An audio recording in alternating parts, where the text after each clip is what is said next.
let's get started. So Favonia has an announcement about homework due date. All right, so everyone got that? You should put it on the piazza, actually. Yeah. I'll erase that. Gone. Okay. All right, so where we were last time is we got to the point as we were looking at the identity type. And in particular, we were looking at the idea that maps are what is sometimes, we'll by the end of this lecture, we'll make good sense about this, but let's say, right now we'll say maps preserve, okay, we'll leave it like this, preserve proofs of identity or identifications. And I called this functionality. It's a version of, it's an enriched version of functionality, and in a little bit I will actually be able to say that that represents an even stronger property called functoriality, but right now let's say functionality.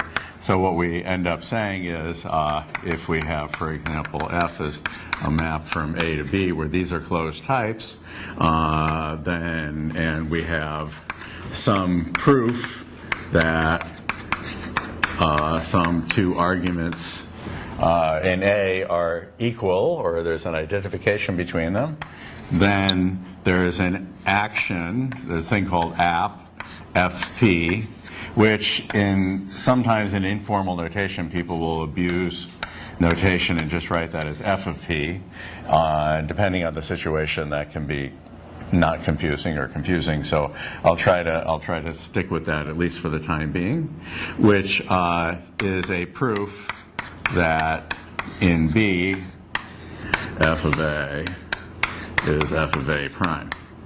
So if you read it as a logical principle, it says the obvious thing that says if A is equal to A prime, then let's say true, let's write it like that to emphasize what I'm doing, the logical principle, then F of A equals in B, F of A prime is true, which is certainly a condition you would expect of any notion of equality. So if this is supposed to be representing equality, then you would expect to be true. So that was sort of property number one, which I called functoriality. And then the other thing that we talked about was a kind of functionality as well for families, which is the transport property. So transportation. And the idea here is if we have a closed type and a family of types over them, then and we also have some path in as we let's write it like this to be careful for the time being.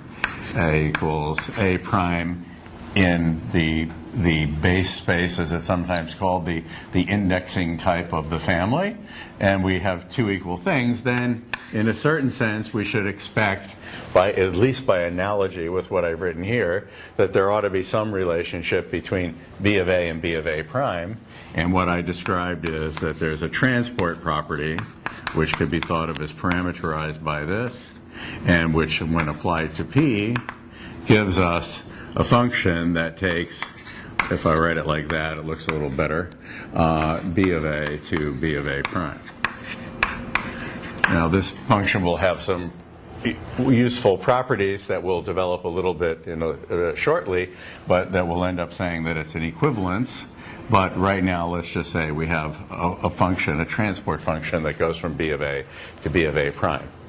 And you'll notice that at a minimum, because of the symmetry of equality, there's also, by putting P inverse here, there's also a transport that goes back the other way. So therefore, you would naturally begin to ask, well, what happens if I go over and back? And then we'll talk about that a little bit later. Okay, so this was the notion of the transport property, and it's a kind of functionality for families, you might call it. Okay, so let's go family functionality. And in fact, that's the origin of this term comes from when we were, well, I'll explain that later. So this is a kind of family functionality. And from the point of view of logic, the logical reading of this thing is, the logical reading of this thing is, says, well, for such a situation, if you give me, if it's true that A is equal to A prime, then, well, I would like to be able to say something like B of A is, but let's write it like this, okay, and B of A is true, so let's put it this way, then B of A prime is true, if you read it as a principle of logic. And in fact, by taking advantage of the symmetry of equality, we could replace this in a logical reading by saying if A prime is true, then B is logically equivalent to, now I've run out of useful symbols, so I need to write something for logically equivalent, so let's write this. B of A is interprovable with B of A prime. In other words, this is true implies this is true, and this is true implies that is true. So as a principle of pure logic, it just says, again, the same sort of idea, that we have a decent notion of equality because we have something that is somehow varying over A, and therefore equal elements of the thing it's varying over should give us, at least from the point of view of logic, equivalent, logically equivalent. So this at this point means just, we can ask more, but right now we'll think of just logically equivalent. That's what I want to write here, okay? And what I'm trying to get you used to, because I'm assuming that this isn't familiar to you, what I'm trying to get you used to is I'm pushing toward the slightly different flavor of the way you write things in a proof relevant in type theory, where proofs are relevant. So in conventional logic, proofs are not relevant. That is, there is no idea of proofs as mathematical objects. So if you were dealing with logic, if you were dealing with conventional logic, you would say, well, if I have a proposition, a predicate over A, that's what this would be saying, then if I give you equal arguments, then the predicates hold of one if and only if it holds of the other, and that would be all there is to say. There's like nothing really else interesting to say, okay? But in a proof-relevant setting, you have to remember that a predicate is a family of types. That's why I preferred to write it like that, which means these have not only just mere inhabitation as their relevant property, but they actually have structure. There's a bunch of proofs here, and those proofs have structure. And what we're going to say as I develop a little bit further, that the structure of the proofs of B of A is very closely related in really the closest, in the tightest sense that you could really ask, is very closely related to the proof structure over here. So we will end up saying something much stronger than that, okay, than mere logical equivalence. So that's why I am bringing it up this way, is because this is a sort of this will end up looking like although it's like sort of very standard practice in ordinary textbook, elementary math, in a proof-relevant setting, these sorts of things start to look rather shabby because you think, well, you're clearly not saying enough here. I mean, you should be able to say more. And so we'll be talking about that. Okay, so that's the setup. Now I wanted to, okay, so that's where we were with the identity type. I'm going to pick up with this very shortly, and what I'm going to do in a few moments is to start developing a bit more of the structure of the identities proofs and say more about these maps. So that's where I'm going. But before I do that, I want to discharge another aspect, because I was trying to build up the structure of what is called ITT, the intentional type theory, you'll recall, as I outlined last time. So what I want to do is kind of finish up ITT by introducing a last notion for the time being. There are a few other things I could possibly say, but anyway, this will be the core of ITT, by introducing this idea of universes. And then I want to say a few things about what we've got to help motivate you for where we're going. Okay, so there's the idea of universes. So, and it's related to various things, including something that is sometimes called large limbs. And I'll talk about, that's what I want to talk about now. So you'll recall is that the following situation came up with us before. The example that we talked about before is we looked at, so the general principle for an if is we end up saying if m then n else p, if we look as in a limb out of Booleans, that this has some type in the general elimination form has some type b which involves m. Okay, that was something where I'm just reminding you, I'm not going to rewrite the whole thing. Okay, so the point is that B gets to involve M. So an example of this kind of thing has already been used here, because what's happening is you'll notice that, well, this is not to do with Booleans, but I just want to mention, right, we have a dependent family of types like the identity. So I could say something here that involves identity types, for example, and where the M could involve in the identity types. But the kind of thing that we're looking at is, the example that we're looking at is something like this. I said, well, one of the possibilities that this situation enables for us, which is a little odd from a conventional programming language point of view, is to be able to write something like if m, then 17, which is supposed to be a numeral of type nat, and otherwise true, maybe, as an example. And in conventional programming languages, this would be ill-typed. You wouldn't be able to write that, okay? And the reason is that there would be presumably no type that both contains the numeral 17 and the number true, the Boolean true, because we have a discipline of abstraction here. So these are not coded up as certain sets, and therefore you could find some union of those sets that contain both numerals and Booleans. That's not the game of type theory. In type theory, we respect type abstraction. So there's nothing sort of you could write here. But it sort of begs the question. I mean, the question comes up here. It suggests the question, well, if B can depend on M, I mean, why can't I write here, and I think I mentioned this to you before, something like this that says nat and bool. Maybe that's what I will do. Okay? And if this were a well-formed type, then everything would be fine, because the subsidiary requirements, if you look at the elimination rule, for this to be true requires two things. That for if true, 17 true, to be if true, you propagate it, nat bool. And so that isn't what I meant. Okay, what I meant was I need that to be in here, okay? And this is definitionally equivalent to nat.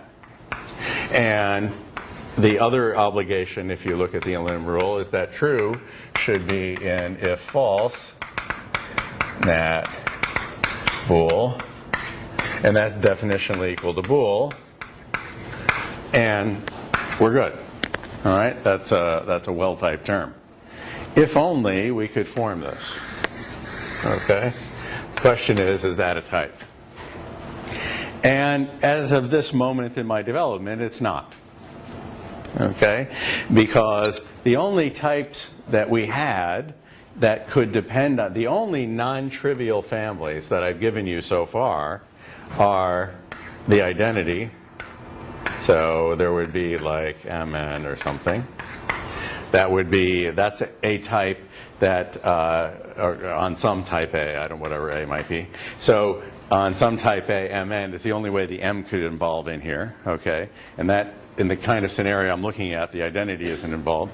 And then, as a matter of pure ad hocery, in order to illustrate a point, I gave you also the vectors of a certain length, okay, or sequences, I think I called them. Okay, the sequences of a certain length, and I did that as is purely an ad hoc exercise, okay, in order to like be able to write something useful at the board. Okay, so that's all we have so far, and there's no other way at this moment to introduce any dependency into the type theory. That is no other way to write down a family of types that involves a term, let's say, of type Boolean, for example. This one wouldn't. To involve Boolean, this would have to be bool if I wanted to do this, and to involve seq, well, that wouldn't happen because M is the wrong type in this scenario. So we're in a moment in an impoverished state. So on the other hand, it seems fairly clear that this is a reasonable thing to do, and in fact you might even say to properly exploit the possibility of the dependency of a family on a term, that I ought to be able to compute the type.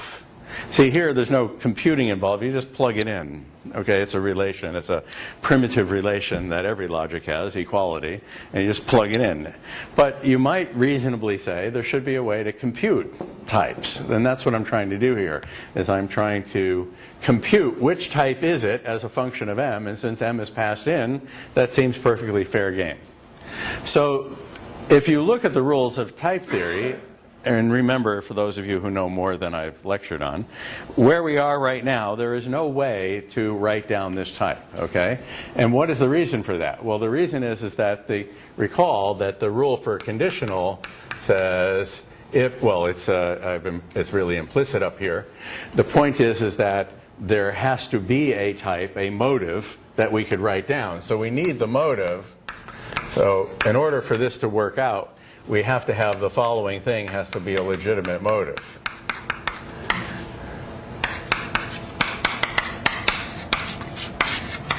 And it isn't, okay, because this is an example of an A, so to speak. This is a type, okay, and this is a type, and it's not a term. So the thing that would go in the branch here of an if has to be a term, and yet this whole thing is supposed to be some kind of schema for a type. So we're in this weird situation. Okay, so if I really were to write it out and write the motive for the if here and be really careful, that's what I would write in those brackets. Okay, which I haven't done yet. Okay, so the question. So now there are two approaches to this, so you know. So the two approaches are a somewhat ad hoc approach, which are called large eliminations. Okay, and this is my personal opinion, is this is a somewhat ad hoc way of looking at things. Okay, and the idea is you just say, okay, I rule such things into the type theory, and I say, for example, let's just do it for Booleans because that's what I'm using as my example. So what I will say is, if I have this, okay, and then I have I'm thinking about what to write here. I have a function, let's write it like this, f(x) of a, f of x, let's just emphasize it is a type, okay, and then what do I want to know? Well, what I want to end up saying is, okay, if with a suitable sort of motive, M, what am I getting at here? Give me a moment. What I want to be able to say is that if A, B wants to be a type. Yeah, so that's what I'm going to do. So I don't need this. So what I need is if A is a type and B is a type, then if M, A, B, if whatever, you could write it down if you'd like here, but there doesn't even need to be it. In fact, the way to do it is like capital F. Let's write it like that. Okay, I'm going to get rid of all this in a minute. That's why I'm a little not clear exactly what I'm doing. Okay, because this is this kind of ad hoc thing, and I'm going to get rid of it. Okay, so the ad hoc thing is you introduce a new form of type. Let's call it capital If for the sake of discussion. And the idea is that a capital If MAB chooses between two types based on a Boolean. That's it. You just do that ad hocly, and you have the obvious definitional equality rules. This is A.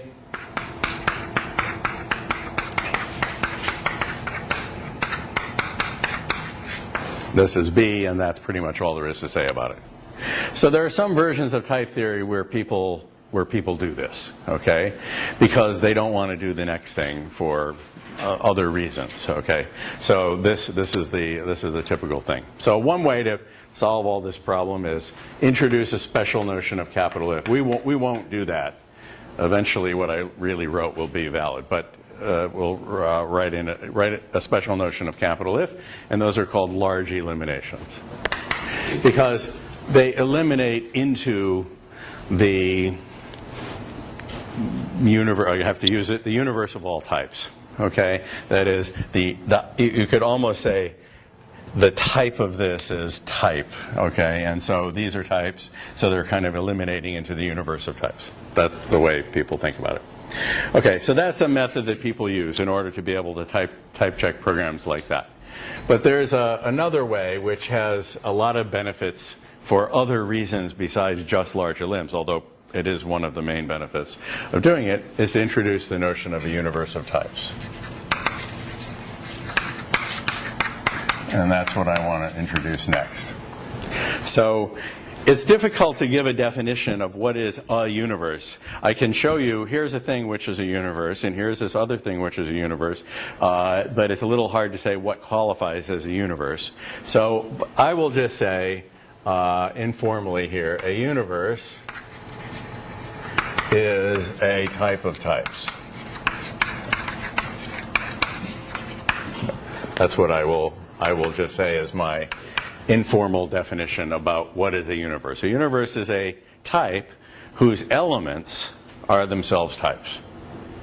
Now, I'm not going to go into all the ins and the outs of this. There are actually variations about how you formulate what is a universe, but I'm going to do the one that is most technically convenient, and I'll leave. I don't think I'm going to devote a whole lecture to talking about all the different ways you could do universes, okay? But the idea is that it's a type of types. Now, no doubt those of you with some experience are immediately thinking, this has to be suspicious, okay? Because we all know that there's like no set of all sets, okay? And so like, what's going on here? There's something a little suspicious. Well, I don't say that it's the type of all types. I say it's a type of types, okay? So that's the idea. So what I will do, I'll start with one thing. I'm going to actually have to generalize this. We're going to introduce a base type which is called U, and definitionally, of course, equal only to itself. So we're going to introduce a new base type which will be called U. And this is going to be a particular sort of universe, because the notion of universe as I'm suggesting it to you is so loosely specified. I could basically stop here because I give no inhabitants to this thing, and it's, of course, therefore, it's a type of types. But so I want to be able to do. I want a particular sort of universe, which is in a certain way complete insofar as it possibly can be. And what do I mean by that? Well, what I'm going to do is I'm going to populate this universe with elements that correspond to almost all of the types that we've considered so far. Okay? So what I'm going to do is this. I'm going to have the introduction rules. So what happens is what I were previously calling the formation rules become introduction rules for the universe. Okay? So I'll write down a couple of examples just to be illustrative. So, for example, I could say that nat is an element of U. So this is now universe introduction, right? Because I'm saying the type nat is an element of the universe U. And I could say lots of other things, but I'll throw a few like illustrative examples down. And an important one is if A is in U and M and N are in A, then the identity Mn is in U. So this is another U introduction. So I could call that U introduction id if I wanted, and nat if I wanted to be like systematic about the naming. Okay, so I would do that. And then I would say the universe, well, this is the beginning of a closure property, that the universes are closed under the type formation operators in the following way. So the identity of a universe, an element of the universe, is itself an element of the universe. Okay? And then I could do something like this. I could say if A is in U, and given X in A, B is in U, then I can say that pi x in A, B is in U. Okay, so the universes are closed under the formation of pi, and while I'm at it, they're closed under the formation of sigma as well.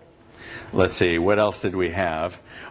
You would expect also, 1 would be in U, or unit, or whatever I called it, and 0 would be in U. And you would also have that if A is in U and B is in U, then A plus B is in U. Okay, written like that. And is that all the types I've done so far? Anyway, if it isn't, well, there's the ones that are special cases, arrow and cross, so we've covered those. Identity type, let's forget about the seek, that was just thrown in there for illustrative purposes. So we do all of that, and we put all that. However, you can smell this one coming, okay? I do not postulate U is in U. Okay, that's no good. Okay, can't have that.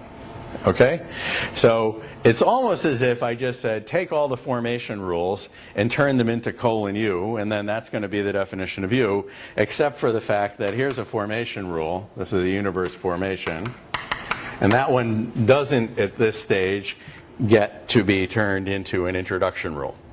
Now, I'll give you this to play with for homework because it's a fun little exercise to work out. You certainly smell that this is not going to work from your private experience, but I thought I would have you figure out in type theory why it doesn't work. And the idea is that you can reproduce the Burali-Forti paradox, if you know what that is, can be reproduced inside of type theory. The Burali-Forti paradox amounts to the following observation in set theory. If you take the class of all ordinals, it behaves exactly like an ordinal, except for the fact that it's not a set. Okay? And it better not be a set, because if it were, you'd get the paradox. And so what you do is, by a similar reasoning, so to speak, the class of all types cannot itself be a type. That's what's happening here. If you were the class of all types, and it cannot itself be a type. If it were, it would have to have itself as a member. And so the way you do this with the Burali-Forti paradox is you introduce the notion of a well-ordering, and you end up constructing the well-ordering of all well-orderings, and then derive from that a contradiction. So I'll have you look at, we don't use ordinals. In constructive theories, the ordinals do not form a linear ordering. That's a classical kind of principle. So you have to deal with well-founded things that are like more tree-like, but well-founded, but not necessarily linear. That's a difference. But otherwise, if you do it constructively, you can reproduce the Burali-Forti paradox.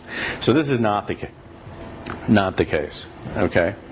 So that's the sort of introduction rules for the universe. So if I had those introduction rules for the universe, then this guy is okay again, because I can sort of reproduce this thing, because I will be able to show that if nat, if m, then nat, else bool will be in U.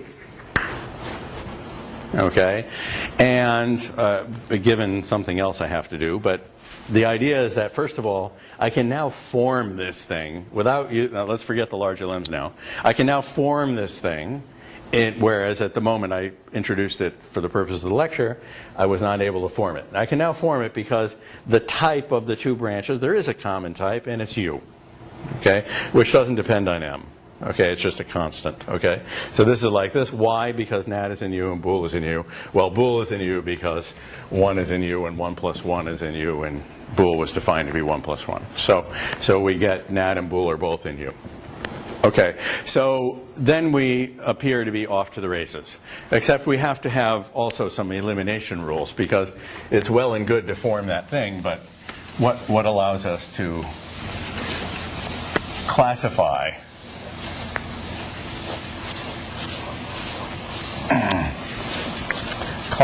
things, other things, using the universe. So this is a technical device now that people use. So the thing is, is that, actually, no, we're fine with this. Everything is fine. These are types, and the elements of the universe are types, and that's basically all you need to know. So, in other words, yeah, I'm anticipating a slight technical issue that I'm going to dodge, but let me try to do it here. So the way I formulated the universe is the type nat literally is an element of U. So in some sense, the type nat has a dual role. It's a type, but moreover, it's an element of U. Okay? So let me just mention briefly, without going into details. Sometimes, for various technical reasons, people prefer to say, no, it's not really nat that's in U. What happens is there's a code for nat. We'll write it, sometimes people write a dot above it. Nat dot is in U. And then you define a decoder that says, oh yes, nat dot is in U. And by the way, if you look at what nat dot stands for, it's written T of nat dot, that's nat, etc. So this is the name for the type, and the elements of the universe are the names for the type. And then this is a denotation thing that says that this code names the type nat. And you do that in a systematic way. And it's a bit persnickety. And one of the things about it is, you'll notice, is that this is a kind of a large lim. Because what I'm doing is I'm saying there's a map from U into the space of all types, and it's defined by some equations. So that's what sometimes people do when they formulate universes. I'm not going to do that here. I'm going to be, like you could say, I'm going to be loose or cheating, okay, so I don't have to worry about it. So the idea is then this is a well-formed thing, and it has these definitional equivalence rules. Mentally just turn that back to lowercase f. These things will have the same definitional equivalence rules that they always do, and since the elements of the universe are types, then I can use them in this position, and they classify things, and everything works like very nicely. Okay, so that's the first thing. So I gave you some exercises. So now I gave you some exercises last time. Rely on the role of universes, and there were two of them that I swapped. I remembered correctly the issue, but I forgot which one provoked which. Okay, so I gave you as exercises, and I'll remind you. So the injectivity of successor. Okay, and this you can do fine. And the idea is that the successor is not zero. Is not zero. This you need a universe. So I said to you at the time when I wrote it down, you won't be able to do this now. Okay? And when I said it, what I said is I said it about this one and said you could do this one, and it was exactly backward. Okay, this is the one that you're going to need a universe for. And there's a theorem by Jan Smith from 25 years ago that says you really do need U. If you take the type theory without universes that I have so far, you can't prove that the successor is non-zero. I mean, it's independent. So that tells us that adding the universes is adding expressive power to the language. And there's a similar thing that I gave you, which was to define first and second from, I think I called it split, the sort of positive elim form for pairs. And again, here you'll need a universe. Okay, which is the thing that I was foreshadowing. Okay, you'll need a universe for this. Okay, you'll see why. It's very easy. As soon as you write it down, you'll realize what's going on. Okay, so you'll need a universe for that. So that's just a mention. So that like discharges. I made some dark comments when I introduced that, so I wanted to make sure I made clear what I was saying. Okay, so now there's something about the type theory. Now, if we work the type theory this way, this lets us do a lot of things. However, go ahead. I'm wondering if you forget about the refraction rule. Speak up. That if there's an element in U, then that element is a type. M, N, and U. This should be an A. Is that what you said? Yeah. No. So what was your question? The general refraction rule saying that if something is an element of U. Well, that's what I was alluding to. So this is a similar thing. I could write a rule. Yes. You're saying, do I need the rule? I need to write it somewhere. if M is in U, then M is a type. M is a type. And what I'm saying is that you could consider taking that as a rule, and the same thing for definitional equivalence. You could consider taking that as a rule, okay, but it's admissible. In other words, if I said a universe is anything that contains types without being very let's see, how do I want to say this? The rule will be admissible because if you look at the way in which you could possibly derive M is in U according to the rules I've given you so far, by an inductive argument you could say here A is a type, M and N is an A, therefore that's a type. And by an inductive argument A is a type, therefore this is a family of types and therefore that's a type. And the rule would be, this principle would be admissible. Oh, yeah, that's what I would say, yeah. Well, but if you're trying to subsume the large limb rule, Yeah. then you can also produce other elements from like the elimination rule or for example, if there's no such rule for if, but now I can form an element in U by using if. I think you're going to say what I was just about to transition to, but Oh, I see. So that's why I'm not sure. okay. So this does not replace that. Is that what you're asking? That's what. Yeah, that's what I'm about to explain. Okay. All right. So the thing I just erased the board for is this. Okay. By introducing one universe, I've really only solved the problem at hand without really solving the problem. Okay. And the reason is because I cannot take U as in U, I can now just reproduce this problem at another level, right? Because I can now talk about, well, what I want to talk about is something like this. I'm going to have situations like this where I can have, I'm interested in U and U arrow U, which maybe if I use that convention of a capital letter, if I had large limbs, that would be a perfectly valid type. Because U is a type and U arrow U is a type. And so by the principles of, and this being a bool, again, for the sake of discussion, then the large limb would say this is a type. Okay, so that's what the large limb would do for us. But these things are not themselves inhabitants of U, so I can't use the same ruse. Right? I'm back in the same boat all over again. Okay? All right? So you might want to say, well, so now what do I do? So one approach is you just say, well, you just live with the idea of larger limbs. That's it.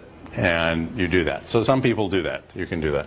But if you look in the hot book, we did a different thing, which is also the thing we did in New Pearl a long time ago, which is what we said is this, which we say, okay, yes, it's true. Out of the frying pan and into the fire, okay, I tried to figure out, a way around this problem, and then I just introduced another version of it at a higher level. But now there's a little game you can play. And you say, okay, here's the idea. I don't have one universe, I have a cumulative hierarchy of universes. And now I will win. Okay? At the expense of doing this. So a cumulative hierarchy of universes. And in fact, whenever you look at presentations of type theory, at least basic ideas of type theory, they always have a cumulative hierarchy of universes. And the idea is this, you say, okay, what I want to do is I want to get rid of this business about A being a type altogether. Okay? And I want to say there doesn't exist the notion of A as a type. The only notion there exists is being an element of a type. And you say, well, wait a minute. But then to be an element of a type, then you must have a type, right? So what does it mean for it to be a type? Oh, it means to be an element of a type. Okay? And I do that to infinity. So the way you do this is, what you say is you have a bunch of universes, UI, which are in UI plus 1.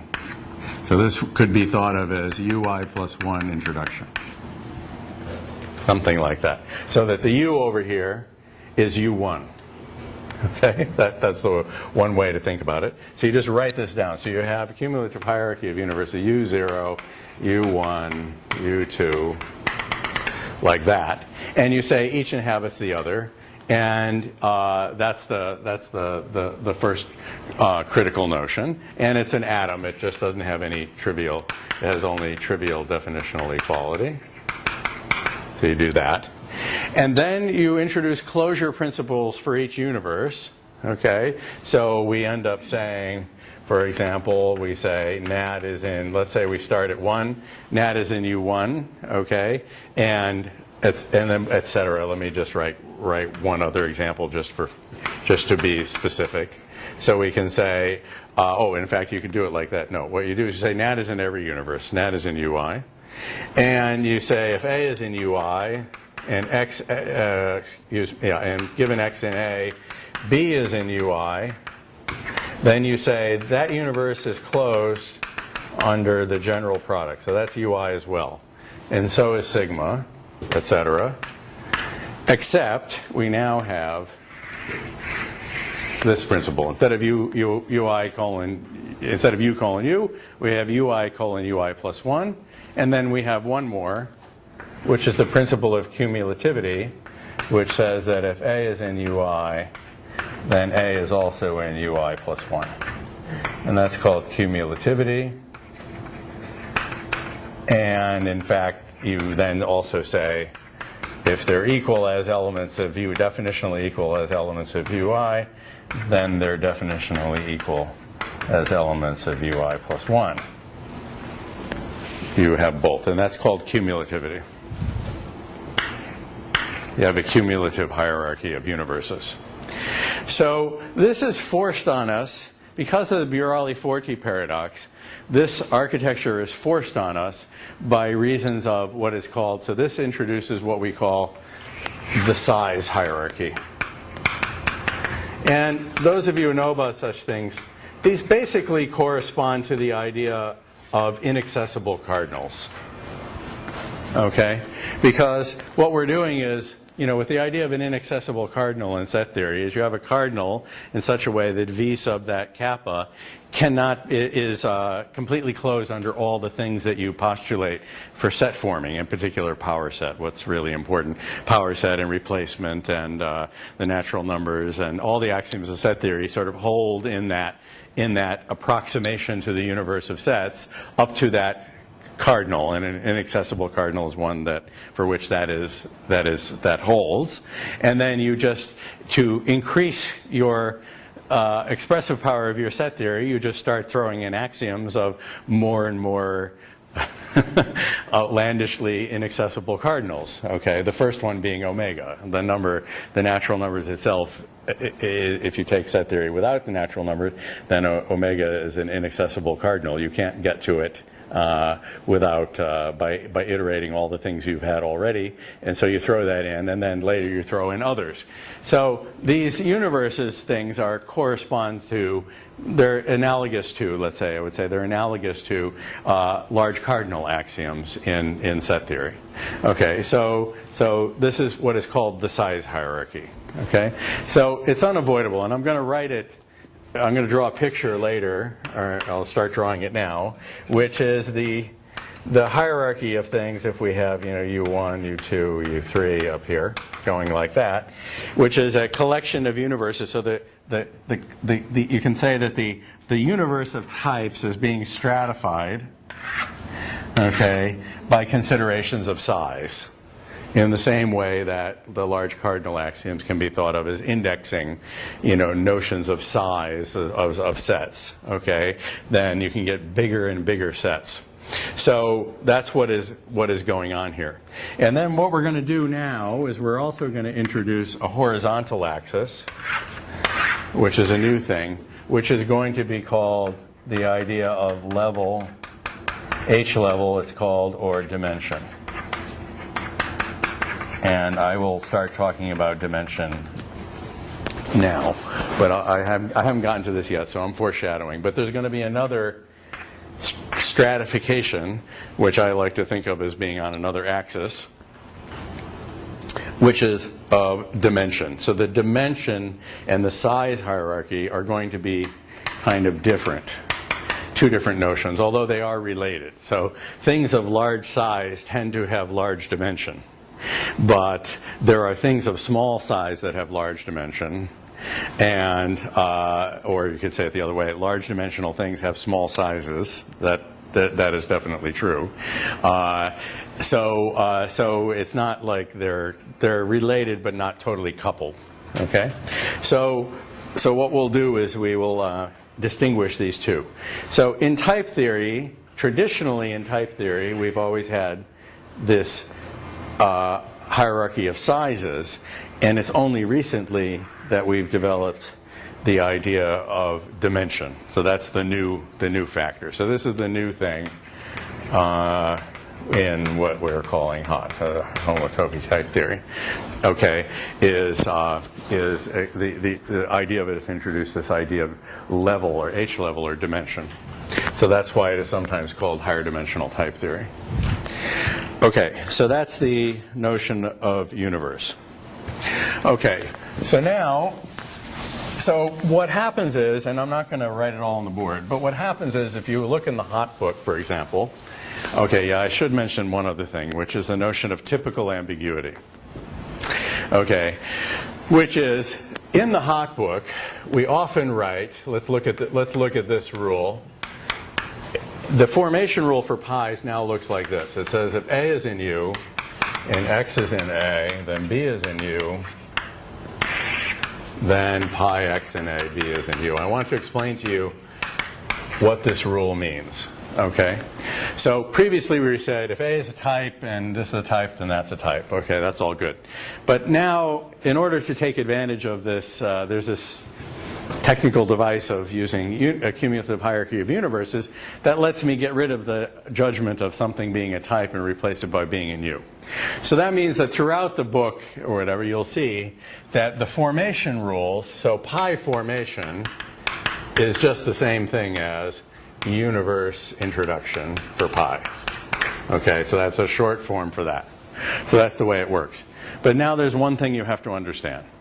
And the thing you have to understand goes back to Russell and Whitehead, which is called typical ambiguity.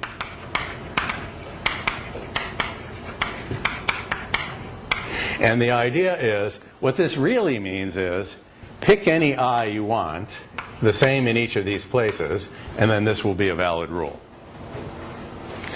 And the implementations of type theory use an algorithm, type inference algorithm, for resolving these levels, okay, and doing it for you automatically.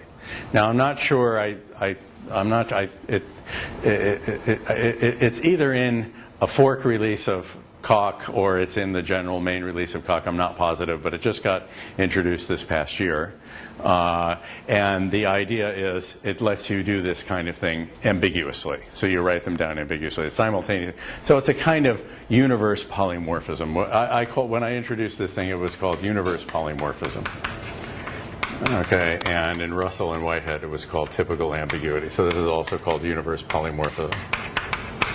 And what's really fun about universe polymorphism is it lets you pretend that you have U colon U, and it will automatically figure out that this has to be I and I plus 1 for you without worrying about it. Okay? And in fact, it's kind of an amusing exercise. It's very difficult to write down a piece of code that gets you a proper violation of that really forces you to be in U, and therefore gives you a violation of the universe. So what happens is it ends up being constraints. So the way you do this is I, this is J, this will be K, and it puts the constraint that K has to be at least I, the max of I and J. Because by cumulativity, I can push either one of these up to the max, and then use the closure and get that to be the max, and I can't do it for anything less. So that's what it actually does. Okay, it works like that. So what happens is when you're type checking is you have to solve these systems of constraints.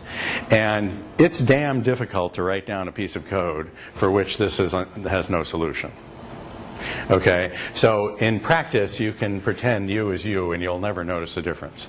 However, there is one example you can do where you will get a universe violation, which is if you formulate the Biroli-Forti paradox, it will indeed tell you that the constraints are unsatisfiable. And in fact, when we first did this, we spent quite a while trying to find simple examples that would violate it, and we never could. So we finally just said, okay, we'll just do the Bialy-Forti paradox, and then it damn well better say no. And it did say no, so we were happy. So we thought it actually works, so it was good. But you have to go through some effort, okay, to make it work. So there's this game here, which is actually, in a certain degree that I'm going to explain, reproduced on the H level, if you're always putting everything off to some higher level. So being a type just means to be a type of a higher level, which of course is a type of a yet higher level. And since I have an infinite hierarchy, then somehow that makes sense. Sometimes I wonder, but yes, I think that basically makes sense. Okay, so now at this point we have introduced ITT. Okay, so, or at least a substantial fragment of it, which is we have the sigma pi identity plus n universe. So let's just write it like that. Okay, so that's what I care about. Sometimes people do another thing called W, which I will get to a little bit later. I'm just deferring that. So the core of O and NAT, we'll have NAT in here. NAT ends up being an instance of W later. Okay, so that's the type. That's called intentional type theory. So Martin Liff introduced essentially this in like '73. Okay, and everyone ignored him for a long time.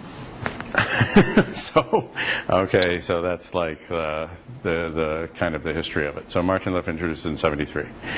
And so what I want to do now is, in order to make a transition, is I want to make a few remarks about ITT that I might have like slipped by you, that you might not have noticed on the fly, because it's easy to assume or think, it's easy to jump to conclusions that aren't quite true.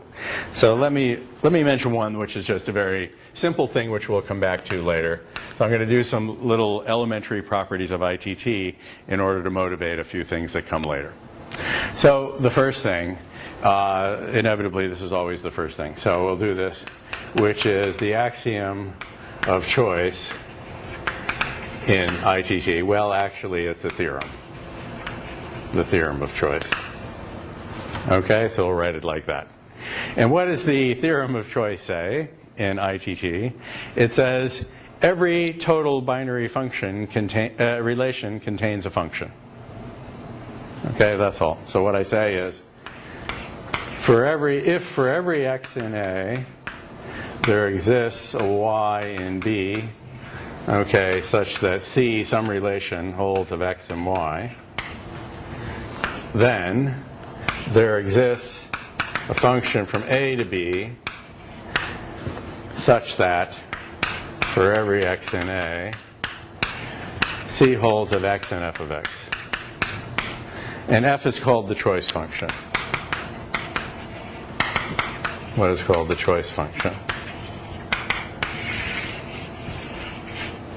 Because the idea is that if C is a total relation, meaning anything in the domain is related to something in the codomain, so the picture you have is you have x here, and, well, there could be a bunch of y's, but anyway, there's always one. Okay? There's always one in here, and you do this for each x. There are a bunch of y's they're related to, but anyway, there's one. Okay? Then you can pick out a canonical one, that's the way to think about it, which is a representative of the things that it's related to, and f does that job. F says, pick out one from here, one from here, one from here, so these are x and x prime, etc. So pick out from one from here, da da da da da. That's what this is saying. Okay? If there's always one, then there's a canonical one. F is the canonical choice function. So when read in, ordinary classical logic, where this would be that, and this would be that, and this would be that, okay, it's independent of the axioms of set theory. That's very famous, okay? That, it's not something you can prove. But in type theory, in what I have so far, it's simply a theorem, okay? And I'll tell you why it's a theorem, okay? The reason it's a theorem, okay, why is it a theorem? All right, why? Why is it a theorem? And the answer is because of proof relevance.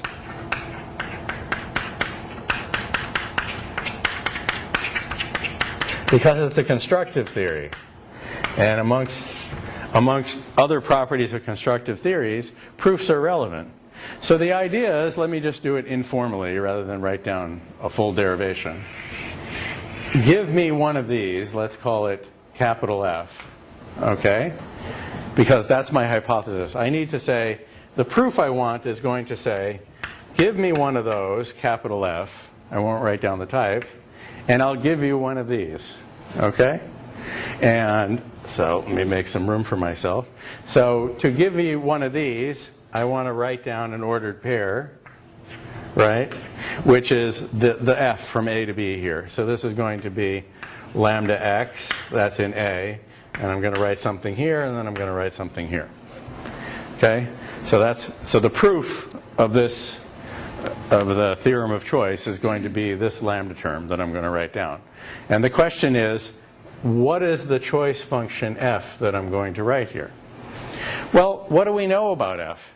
Well, what I know about f is if I apply it to x, right, then I get an element of this type. Exists a y and b such as c of x and y for that particular x. Okay? So if I write it down here, it will, right? That's the spec for f. It's a function that gives me back one of these. So what I do is, if I want to know what is the b in question to which x is related, well, that's none other than first of f of x. So I've written this down before. And now I need to prove that for every x in A, it's related. So I have, give me lambda x for every x in A. Now I want something of type c of x and f of x. Where am I going to get that? Well, if I look at capital F of x again, it's a pair. The second component of f of x. What is the type of the second component of f of x? It's going to be c of x and the first component of f of x, because that's the typing rule for second, okay, which I gave you before. And first of f of x is indeed that first element of that pair, so it will indeed be an element of that sigma type, and it works. Okay, do you see it? So I approached it as a functional programming exercise. So if you go, woo-woo, axiom of choice, uh-oh, I know to be afraid of that. But if you just like step away from that and just say, I'm just writing a functional program, is there a functional program of this type? Well, I basically don't even have to think. I just write down the only thing I pretty much can do. That's typical of functional programming. As soon as you write down the type, the code writes itself. Okay, I don't have to worry. I don't have to worry about it, what to do. And that's the beauty of functional programming and why it will win in the end, always and forever. Okay, so this is the example. But what is odd about this? You can say, well, how come more or less modulo notation that proof doesn't work in set theory? Okay, that's a good question. Because in set theory, okay, I would have used for all, I would have used exists, okay, that's notation. And this is notation. I would have written implies. I know a lot of people write arrow, but never mind. So I would write implies, okay? The difference is, in set theory, you don't get to treat the proof of the antecedent as a piece of data that you then manipulate in the code and the result. So what I did here is I have a hypothesis f. So f should properly be thought of as an assumption that this is true. In other words, it's a generic proof of this fact, which I'm assuming exists. And then I go right ahead and muck about with it as if it were data. Okay? That you can't do in set theory in conventional first-order logic. It doesn't exist because proofs are not objects. Okay? They aren't, in other words, they're not mathematical objects. Okay? So because they're not mathematical objects, I don't have this f around to write a function which mucks about with the proof and extracts it and reorganizes it to put it in here. So that's like one way to think about what is going on here. So proof relevance is key. Okay? Without proof relevance, then the whole thing is a not starter. A little bit later, what I'm going to do is I'm going to reconsider the example of the axiom of choice. But what I'm going to do is I'm going to introduce some suppression brackets. What I'm going to do is I'm going to put, like, we usually write them like a double vertical bar here on the outside. And as we will eventually see, the meaning of the suppression brackets is to stipulate that this be true without revealing the proof to you. Then we're in a whole nother ball game. And you can no longer, in that scenario, you can no longer extract the F from the capital F, and then the thing will in fact be independent. So the thing I'm heading toward is, one of the things that's very beautiful about type theory is when you introduce distinctions, you can selectively, eliminate them and recover the traditional way of doing things. So in other words, when I introduce proof relevance, a special case of proof relevance is proof irrelevance. Okay?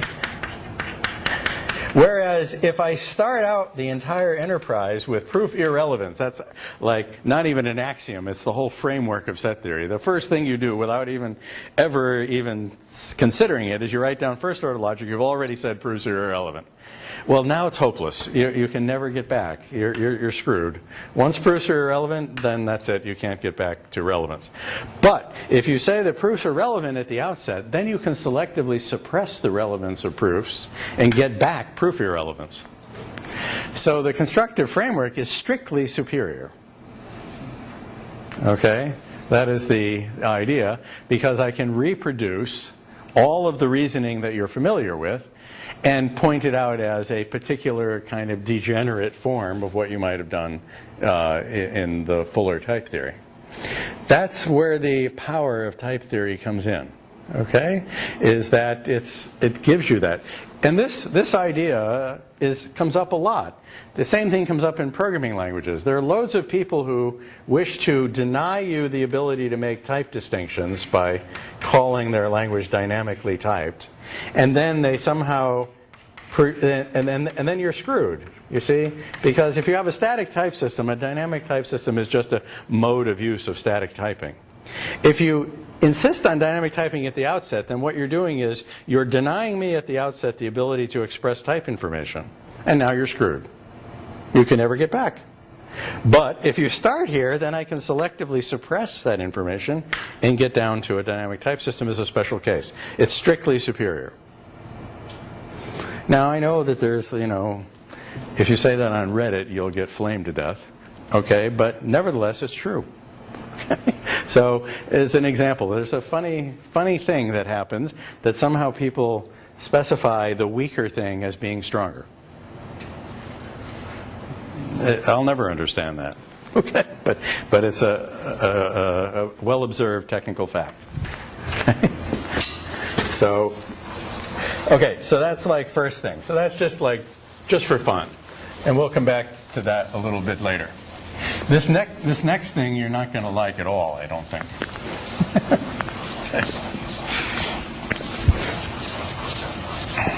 And it pertains to what I'm going to do. Okay, let me just check. Yes. So it's a theorem of Martin-Löf's that I'm not going to prove here. That if you have a proof of an identity for closed M, N, and A, in other words, you have an absolute, you have an absolute proof of an equation. In other words, there's no hypotheses around. That's all I'm saying. If I have a proof that's not under hypotheses, okay, so I have no hypotheses. So I just have, in the ordinary parlance, a theorem. If I have a theorem, then M is equal to N in A, whatever A is, okay, and P is the proof of that theorem. Then here's what you're not going to like. M is definitionally equal to N in A.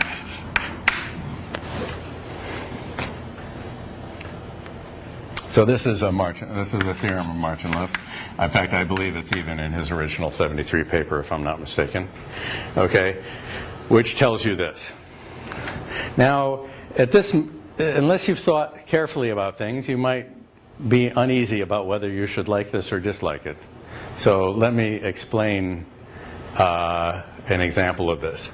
And then I think you will then agree that you will dislike it. Okay, so for example, suppose A is nat arrow nat. Well, no, I'll do it nat arrow nat arrow nat, like that. And M is lambda x, lambda y, x plus y, our favorite example. Lambda x, lambda y, y plus x. Okay? Where plus is defined by recursion on the second argument. We'll pick one, whichever one it is. Okay? For some reason, I always do it on the right. But okay. So that's what I mean by plus. Okay. If you take this, so what does this tell you? Okay? What this tells you is that you have to run it backward. These are not definitionally equal. Okay? And therefore, there's no proof that they are, yes, therefore, there is no proof that as elements of nat arrow nat arrow nat, there's no proof that they're equal. And now I know what you're thinking. You're thinking, wait a minute, you just told me last lecture that these two things are equal. I know. Hold on a second. Okay? There's no proof term. There's no P of that type. Oh, well, sorry to interrupt you, but the truncation of Oh, did I make a mistake over here? We're backtracking. Okay, what did I do? It should be pi x a. The assumption of the class will the non. If you try to mimic the classical version, then that will be pi a and then truncated. Oh, okay. It doesn't matter. All I was trying to do is say, later I will do some additional things in which I can make this more subtle. Okay? That's it. I made my main point and I stick with it. Okay, let's not get derailed on that. Okay, so there's no proof that these two things are equal. Yet, I showed you and gave you for homework, given x, y, and z in that,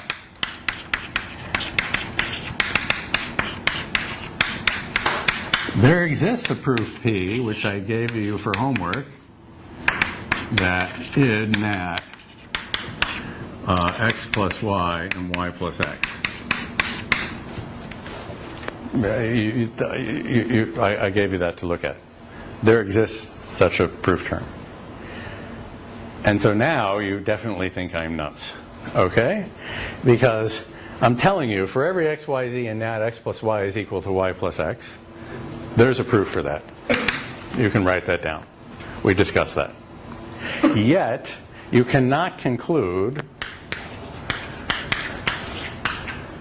that the corresponding functions are equal. I cannot discharge those hypotheses. Okay? So what does that mean?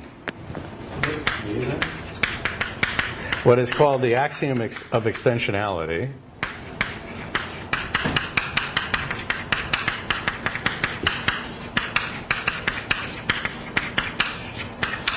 fails.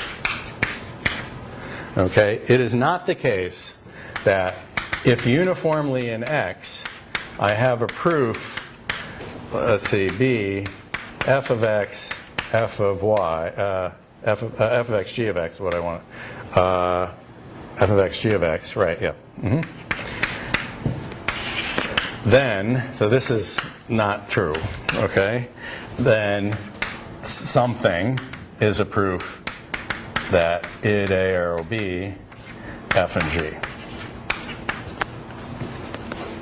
This is not the case.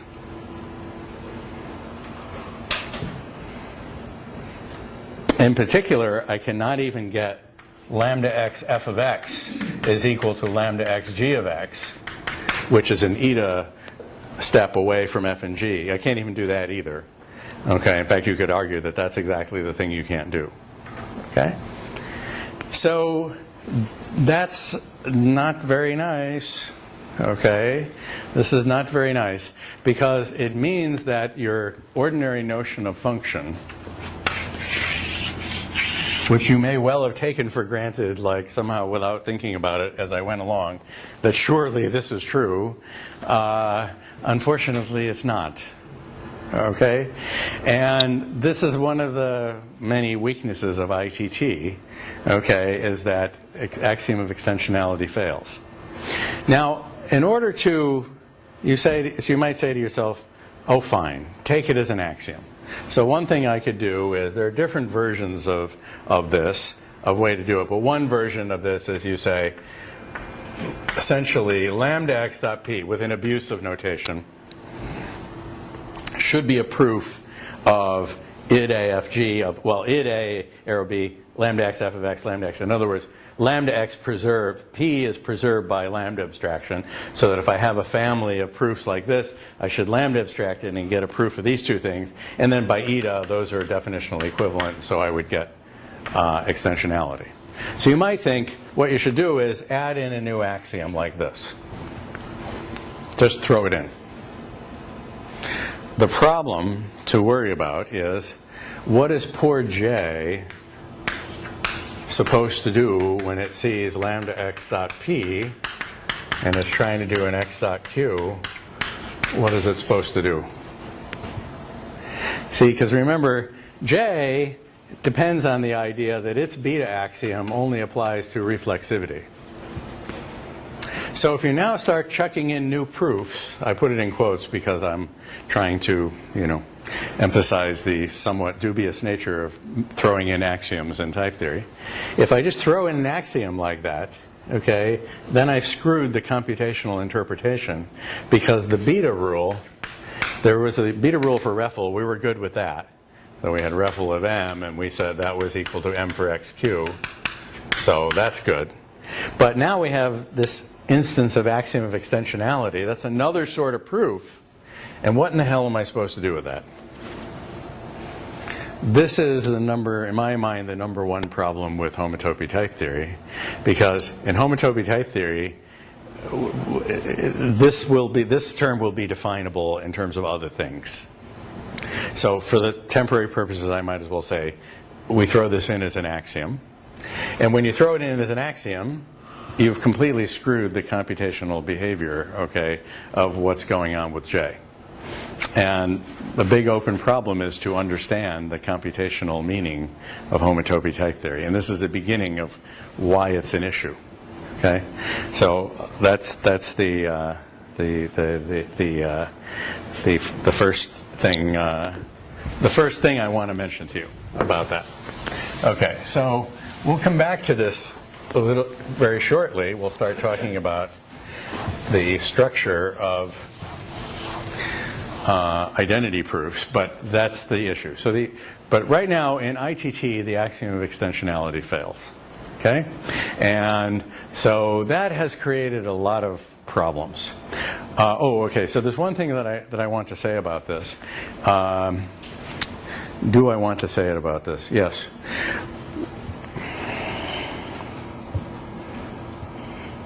No, I won't say it right now. Let's leave it. I'll leave it alone for the time being.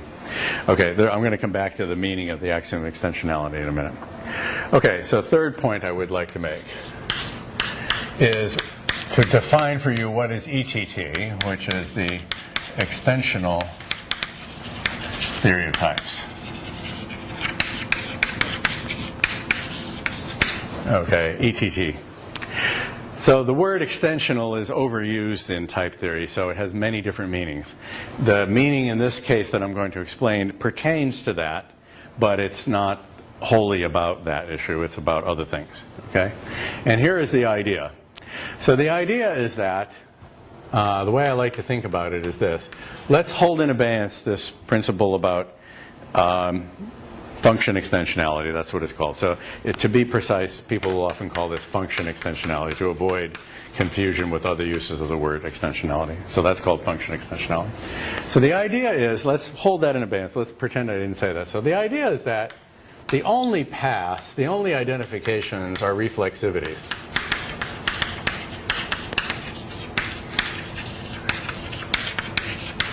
if you look at the whole type theory I've written down, the only way you can get an element of the identity type, the only introduction rule, is reflexivity. So this whole thing is like some big charade where I'm going through all this stuff about showing symmetry and transitivity and transport properties and everything. And if you look at it, the whole damn thing always comes down to the fact that the only path there could possibly be is reflexivity. So of course you can transport between the thing and itself. So of course functions respect f of x is equal to f of x. Okay? And the whole thing seems like a big kabuki dance. And for a good 20 years, there was this kind of theological dispute about the nature of type theory, where we had, on the one hand, the advocates of ITT, and the other hand, the advocates of ETT, which I'll describe what it is. So what is the idea of ETT? ETT says, oh, please spare me, okay? If you have a proof, P, of identity of M and N, okay, then it can only be that it's reflexivity. So we can just conclude that M is judgmentally equal to N. And this is called equality reflection. And moreover, if you have a proof of the identity of M and N, then that proof can only be reflexivity. And this is called the uniqueness of identity proofs. And you can say ETT is defined by this principle. So this one only makes sense in the presence of that one, because once you have this one, then you know M and N are definitionally equal. And then it makes sense to talk about a path between M and N being the same as a path from M to itself, because we know that M and N are definitionally equal. So somehow the meat of it is right here. The type on the second one. Did I screw it up? The type is like ID A and right on the bottom, where you have A on the bottom of that line. It's like ID. No, this should be ID. Sorry, yeah, thank you. Yeah, this should be IDA MM. Let's say. Yeah, yeah, you're right. Yep, sorry. Yep. So this is where the meat is. This is where the thing is. Now, if you have this as your principle, then function extensionality is no problem. Why? Because by identity reflection, this is a definitional equivalence. And then, by the principle of congruence for definitional equivalence, we can put lambda x fx is definitionally equal to lambda x gx. And then with eta, that's f and that's g. So function extensionality falls out. So it implies function extensionality, amongst other things. This guy implies function extensionality. So it certainly gets you out of that bind. And not only that, it obviates the need for transport. Why? Because if you think of the rule for transport,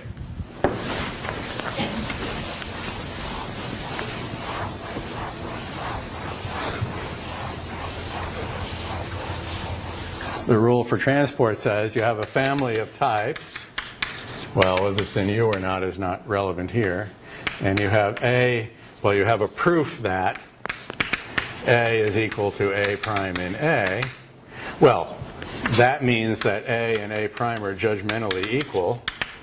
And therefore, by the equality identity reflection, and therefore the types B of A and B of A prime are definitionally equal in U. So they're replaceable one for the other without any need for transport. Okay? And life is really good. Okay? If you want to formalize any kind of conventional mathematics, like very ordinary things that you run into every single day, okay, this is the way to go. And so basically, New Pearl was always based on ETT. And Coq has always been based on ITT. It has some doodads and extra things, but I'm trying to get the core issues here. The same is true. Same is true here. I'm just trying to strip down to one basic principle. Okay, and so the motivation is, as I say, that all there are reflexivities anyway, so it's just like absurd to be pushing around reflexivities and doing transports. And the experience until like a couple of years ago, the experience with doing things this way was every single person ends up complaining bitterly about the obnoxious need to pass around all these proofs of identities that are only reflexivities, and it gets really, really, really tedious. So, and whereas New Perl, we never had that problem. So let me mention the disadvantage. The only disadvantage is that the type checking relation, so here M:(A) is decidable, but not even remotely feasible. Okay. You can forget that. There are good lower bounds, okay? It's not even anywhere near feasible, but it is decidable, okay? Whereas here, and you can do this as an exercise, it's undecidable. So let me give you an intuition as to why it's undecidable. And then I'm going to argue it doesn't matter. Okay? It's undecidable. Why?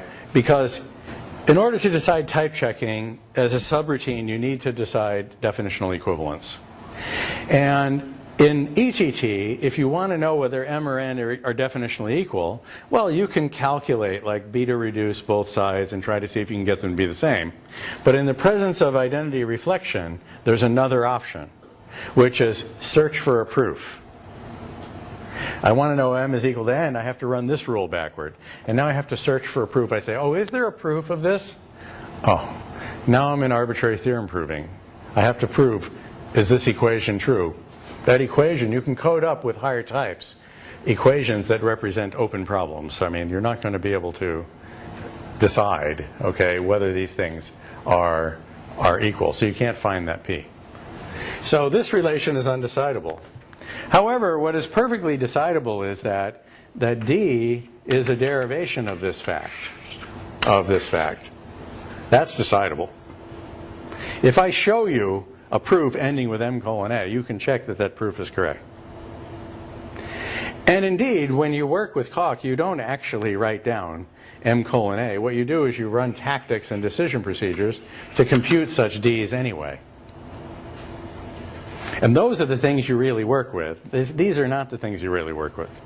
So at the level of opinion, in my opinion, this is like an irrelevant distinction. Okay? There is a relevant reason to distinguish these, but this isn't it, okay? My opinion. Okay? I've given you my reasons. The mode of use of Coq and the mode of use of New Perl are identical.